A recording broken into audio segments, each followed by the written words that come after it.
Welcome to Hawthorne Hill Farm and Homestead. I'm Marilyn Cameron, and with the help of my husband Paul, we operate this beautiful 46-acre farm property in the Annapolis Valley of Nova Scotia. Our children are grown and don't live with us anymore, but we still love this lifestyle and want to continue feeding ourselves. On our farm, we grow a wide array of market garden vegetables, berries, and orchard fruits, and garlic. Plus, we raise free-range hens for eggs. We have lots of meat birds in the summer, a flock of Shetland sheep for wool, and our newest addition to the farm is our family milk cow. Each week, we will post an episode that starts us off in the early spring and will go until the late fall. We'll show you all the things that we do on our farm to get ready for the growing season, how we care for our crops, how we raise our animals, make nutritious meals, bake bread, make cheese, pasta, preserves, and so much more. We hope that you will join us and will be inspired to try some new things that might help you become more self-sustaining and to fill your own larder. Thank you.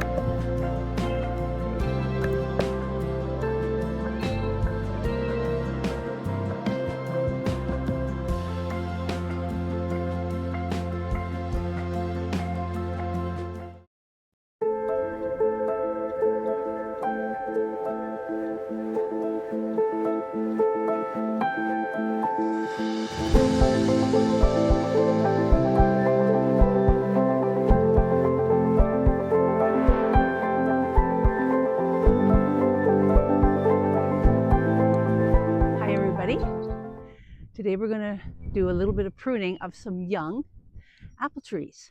I don't profess to be an expert on apple trees. We've just had an orchard, for about 12 years, and some of my neighbors who are experts have shown me some of the tricks that they use.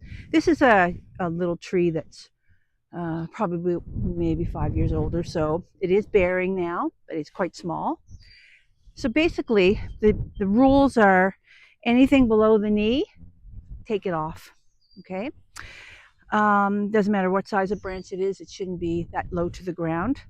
And then you want a nice branch to go, north, south, east, west on maybe 2 layers or 3 layers of the tree.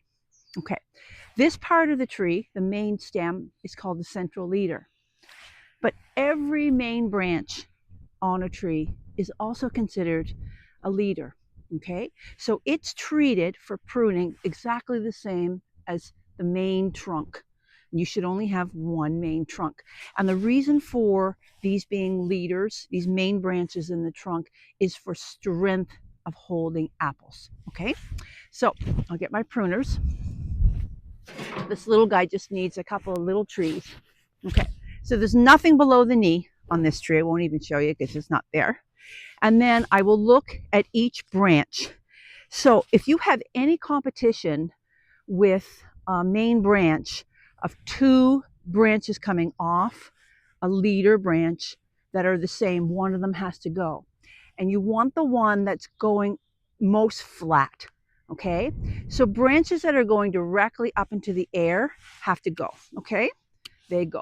All right. Trees love to be pruned. There's no competitors here. See, this one here has a little skinny branch and a big one off the leader. It's not competing at all. This one is. It's the same diameter as the leader branch. So we're going to take this one off. Okay, but I'm going to let this one go. Okay. Now I'm going to look at this one. These are crossing over. I'm going to turn the camera a bit. This is crossing over. You see this? This is touching that, crossing over. So something here has to change, okay? So I'm going to look at this before I make any rash decisions. I really don't like this one because it's growing into these potential trees. I don't like this one going straight up, okay? These are okay. I'll probably get rid of this one. Don't really like this one. And now I'm going to cut this one down to here, right here, because it's touching that one. And I don't really want to get rid of that branch because he's good. Okay, so that branch is okay. That one's okay. That one's okay. There's nothing on this one to cut. Let's go over to this one here. Move the camera around again. By myself today, so okay. We're going to do 3 in total, okay? So now I'm looking at this one. This is your central branch, central leader branch, and these are 2 branches that are the same. And one of them should go, and he's got a little bit more of a flat thing to him. So I'm going to cut this one, but I'm going to cut it up and give it a centimeter because it might have a new bud that might grow that way, which might be nice. In this, I don't like this one, but I'm leaving the bud in case this little branch comes off here. And now we're going to look up here. So let's tilt this up. Okay, the top of the tree. That one's okay. Here's 2 that are the same on this one. And this one's going on to the inside, so I'm going to take that one off. Okay. Now, any branches that are rubbing against your support system, these are semi-dwarfs, should come off. And it is, in some cases, you are going to have damage. Some of these branches have a bit of damage from rubbing in the wind on this, but any branches that are, yeah. So although this is not a perfect tree, it's okay. You know, it's going to be a nice, productive tree. Okay. I'm going to do a little pan of the orchard. Over closest to the house, there's 5 rows of little apple trees, and I'll show you what they look like all pruned. And this is about a 1 acre orchard. I know it's very bright out today. Okay, these are all pear, and there's plum down by the road. Okay, so yesterday we did this row of pear trees. Okay, so you can see it's kind of opened up now to the air and to the light. There's a few, I guess you call them straight up to the sky, little suckers that we left on because they actually do bear some fruit. These are a bit of a disaster type of variety because they all tend to go straight up, unlike the apple, which is really easy to shape them. We'll go down and we'll look at an apple tree just as a comparison. There's a little semi-dwarf apple tree that we're coming up to here, and you can see how much easier it is to, you know, to prune those guys when they're, how much easier it is to get them to look great compared to these kind of horrid variety of pear trees. So that one is done. Now we're going to go over to this one that's half done. Yesterday my husband Paul did the top, okay, and now my job is to do the bottom, and that's where we come in. We'll get this all set up. Oops, all set up.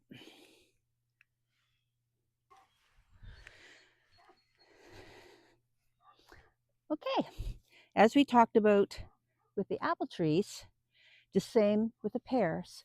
You want to open them up to as much light and air as you can, and that helps them produce more fruit, bigger fruit, better fruit, and it also decreases the incidence of them getting fungal diseases from being too overcrowded with leaves. These trees will leave out quite beautifully, and that makes a very dense canopy, so you're going to try to want to lighten up the canopy. So as you can see, there's a lot of branches that are going straight up into the air, and we're going to try to select ones that are going more horizontal, and so that one's going to touch one that I want to keep, so he's going to come off. This one here, I like to do them sort of 1 branch at a time. I like this little branch here, but I don't like this one, so I'm going to take him off too. I like this one because he's nice and horizontal, but I don't like this one, so I'm going to take him off. Okay. This little one is no good. These 2 that are going straight up into the tree, they should all be taken off, and I'll need to use bigger pruners for that. Let's see if I can do it because it's quite a bit big one. There's one 2.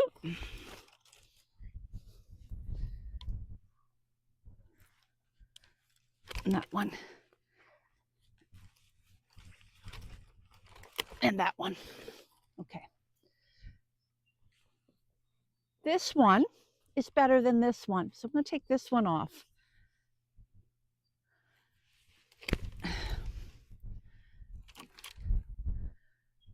It's hard to decide. It is hard with some varieties of pear trees. These 3, boom, boom, boom, in the middle of this tree that are going straight up, they're not going to be helpful at all.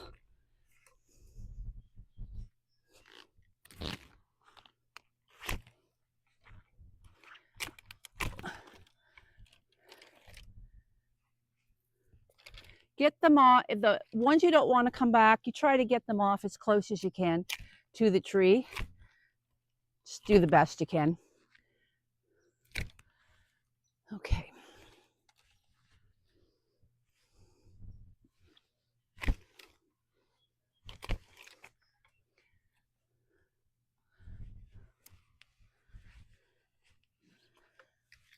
That one's not bad. I think I'll leave those 2 little ones there.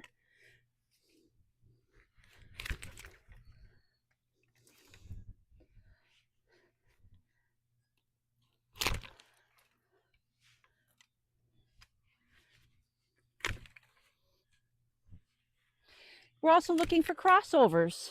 Are there any that crossing over? This one is, but he's broken. So although I like him, he has to go because he broke off in the winter. So now we don't have near as much crossover. This one, okay.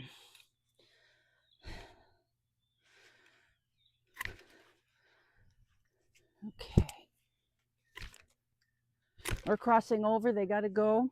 This one's growing straight up in the middle of the tree, which won't be helpful. And then these little tiny ones here, growing straight up.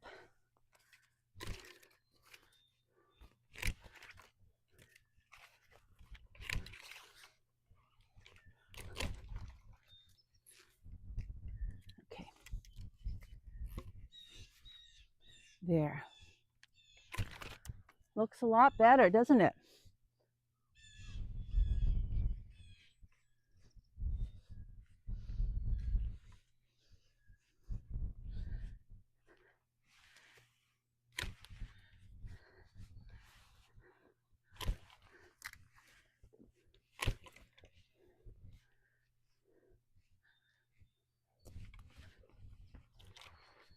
That'll do just fine for this tree.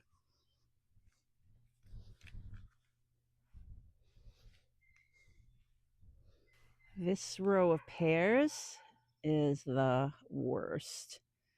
Ugh. There's so many suckers on them. It takes about 20 minutes to do each tree. 2 people. Yeah. We'll be getting to those the next few days.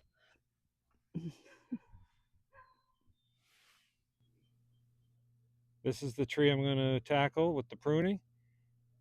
And I'll just show you the gear that I've got out here for it. I got the tractor out with the bucket to put the branches in. Got the step ladder. And I've got a white bucket to put the black nodules in that I'm going to cut out.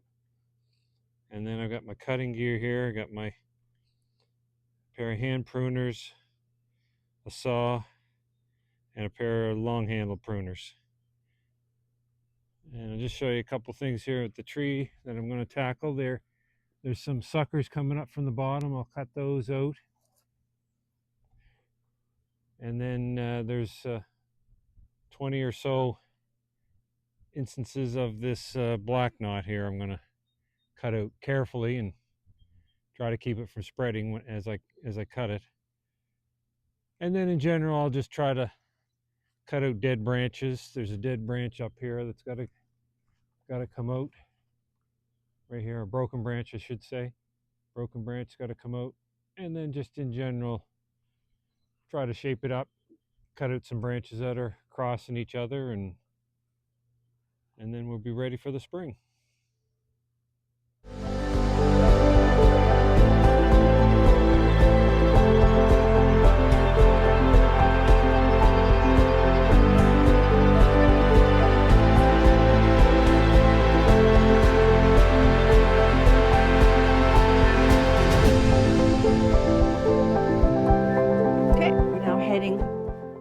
over to the west side of our small farm. There is my 3 pallet compost bins.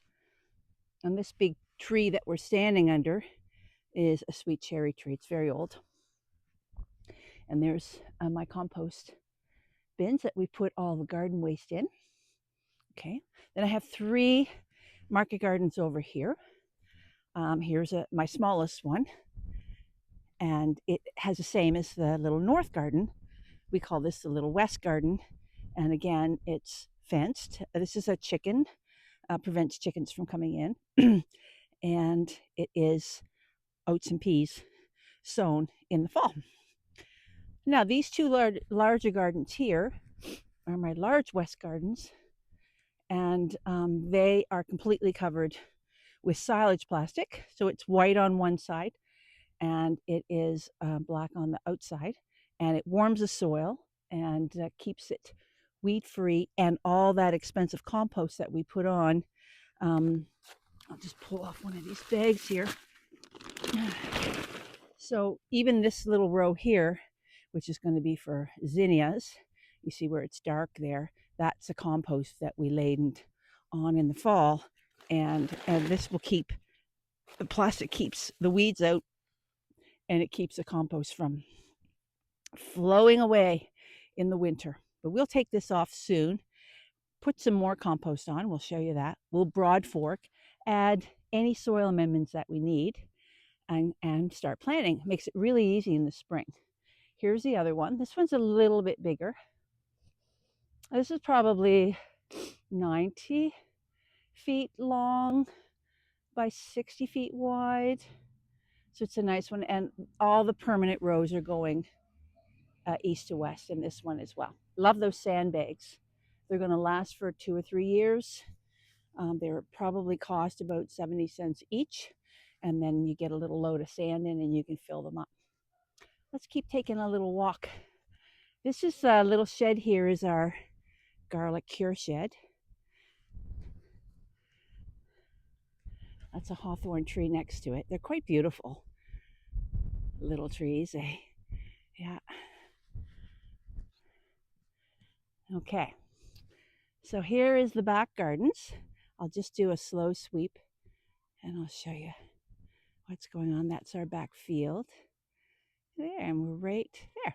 Okay, and that's where the cow is right now. I don't know if you can see her from here. So way over here, closest to the little work shed, is a small grape orchard.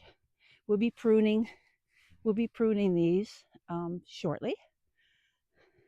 We have Concord, and then Einset, South Corn Nation, and a bunch of really great varieties. There is a disease in here called anthracnose. It's hard to show you in the spring, much easier to see in the summer, and we're trying to control it a bit. This is one of the garlic rotation plots, and so last year it had corn. You can still see the stalks. We try to leave everything, the roots in, if we can, and then hopefully in the spring we'll just be able to pull them out with a little tug. And I believe this right up to the very top where the field meets the garden, this will be all potatoes for the market and for us. But it's a lovely soil in here, absolutely gorgeous. This is our hascap patch. So I think we have 32, 8 rows of 4, and we have 4 different varieties on each row of 4. In the fall, we do a quick weed job around the perimeter of them, and then we throw in a few good scoops of compost.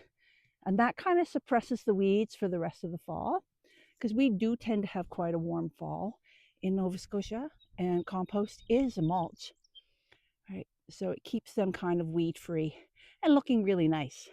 Although March is a dull time of year. This next little patch is 3 rows of raspberries. And last year I decided to put poly mulch up the center. It might help some suckering problems that we have. I guess this row is probably 90 to 100 feet long, and we have 3, which is sufficient. It'd be better to have more for a market, but it's more work. And we prune them in the fall and fertilize them with, you can see there's lots of compost chucked in there on top of them. Everything gets a heavy load of compost in the fall. Not so much in the spring, but a little bit. This is our one row of Chester variety blackberries. They're thornless. And we made these boxes, these trellises for them. And then you kind of just keep, as best you can, keep them within the trellises. And then they will grow upright and a little easier for picking and less likely for birds on the ground, such as chickens, to get them. This is our, as you can see, the chickens just make a mess of it. This is our one of our asparagus rows, heavily composted and then topped over with a heavy layer of straw for the winter. And that helps suppress weeds, because the weeds are probably the worst in asparagus. Then we have a nice little patch of 5 rows of 10, so about 50 blueberry plants here. And they're very, very productive. My husband is in the process of pruning them now. He might be finished or he might be half finished, I'm not sure. He just trims out some of the dead wood on them. And we keep pine needles on them. Yes, he's just started pruning them. And we keep pine needles on them, and we weed them twice a year. So we try to keep clean edges, but as you can see, the weeds do creep in. Yeah, some weeds they don't mind a really acid soil. Yeah. Then over here is another one of our garlic rotation plots. This is where the garlic was harvested last summer from here. And what we decided to do is just cover it up with black plastic sometime in September. I think we did that just so we wouldn't have to weed it. It's gorgeous soil, gorgeous soil. Many years of heavy, heavy compost laid in there. So almost don't need anything to grow great garlic. This year, this will be our zucchini, squash, and pumpkin patch. This will be garlic next year. So in the spring, although it had a light layer of oats and peas on it, you can see compared to the other ones how thin this one is, because we couldn't plant it really until late September, and so most of it is died. But this is going to be cover crop, cover crop, cover crop, right up until the time the garlic gets planted in here. And the last section is over here. We have a couple more rows of asparagus here. So we spend a lot of time in the fall cleaning out beds, getting rid of the weeds, the big dandelions and things like that, and putting heavy layers of compost and straw. And I think we put the compost over the straw because it kind of helps hold it on. This is rhubarb, and that will be coming soon. Okay, and then this is another garlic rotation plot that will have cover crops on it this year.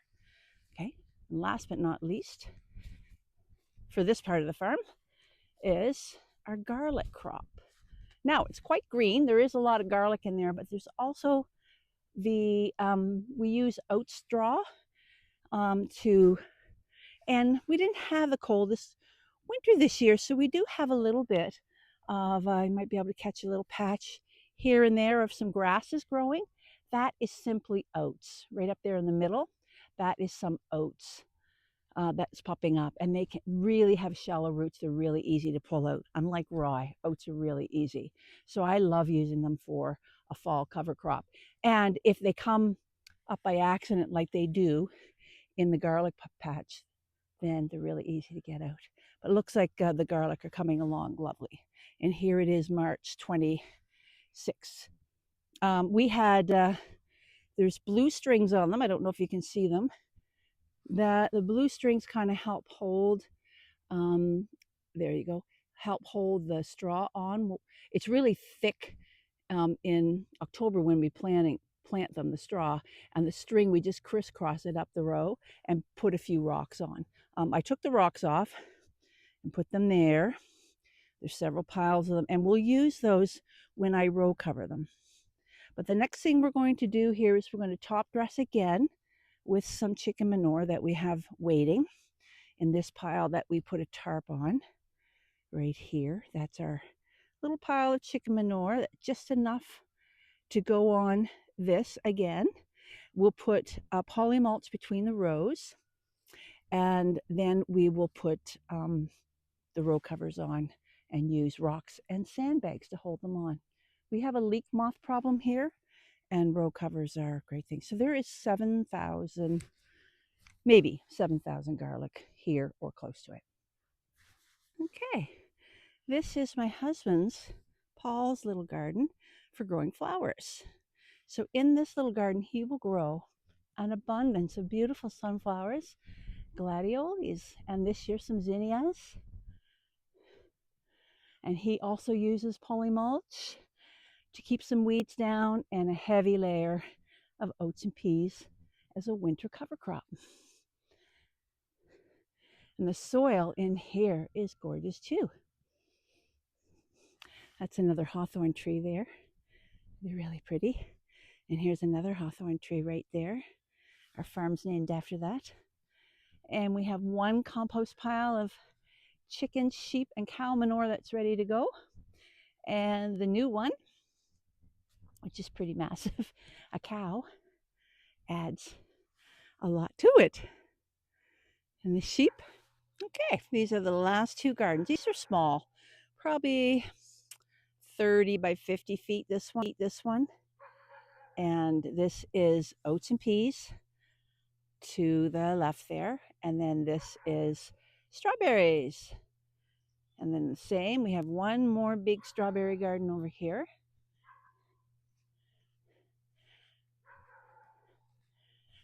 And both of these will be all strawberries. We're getting, I think, 150 more plants, and there's probably a total of 300 plants in these two little patches. There. It's just starting to turn a little bit green. There's poly mulch between the rows here. That's a couple. This is the last year for this patch, so everything will come up.